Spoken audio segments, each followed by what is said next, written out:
Once you have containers entered, you're ready to start working on recipes. So we've got our ingredients already entered in our pantry. We've got containers set up. Let's go to recipes and see how that works.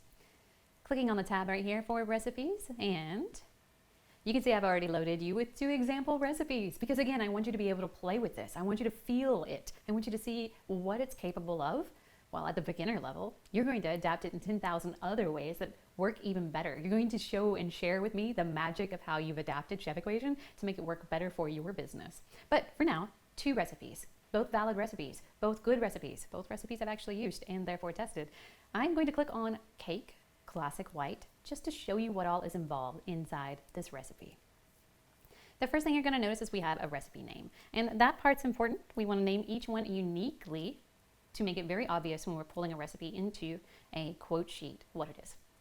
And then you're also going to notice all of this. So I have my original recipe. This happens to be just a doctored cake mix recipe. This recipe started with 3 boxes of Duncan Hines cake mix white. Of course, any brand would work if you are doing doctored cake mix. And then it had 1.5 cups of buttermilk, 1.5 cups of water, 4 eggs whole, 2/3 cup of vegetable oil, 5 egg whites, and 1 ounce of vanilla extract. Once you understand that cups and pieces convert to weight, we can develop a recipe that understands the percent to whole. This is what's called baker's percentage. And then no matter what I choose as far as a fill weight for a pan, it will scale this recipe up and down for me to match what I need to fill. This is what makes Chef Equation so cool. It already knows that if you tell this section of the app how much your ingredients weigh, it does all of the rest of the math for you. Then you tell it how many ounces it takes to fill certain pans or to create a certain size cookie, and it does the math for you. All right, scrolling down, you'll also see the cost for the ingredients inside of this full batch. I have my baking notes here. So of course you've got recipe cards, you've got individual instructions that you want to refer to or you want to share with a baker. So you'll put your notes here for your recipe. And then I also have a little section here. It's what we call margin of waste. Margin of waste is, let's say you've just hired a brand new baker.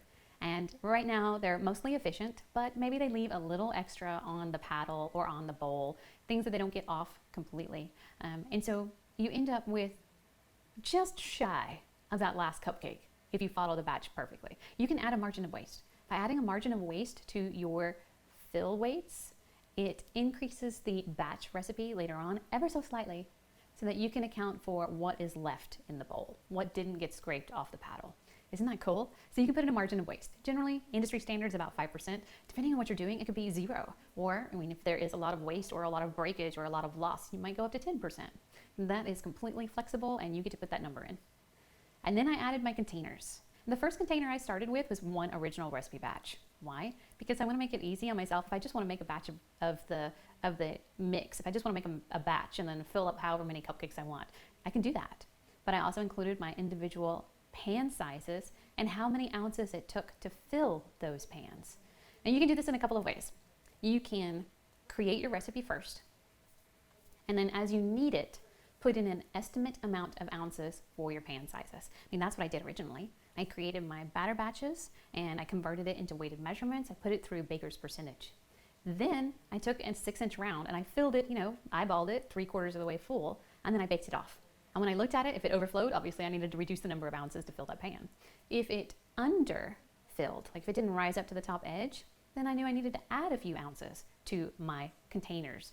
And it'll fluctuate a little bit, but once you dial it in, you won't have to change it. Not unless something drastic happens to your recipe, the leavening changes, something like that.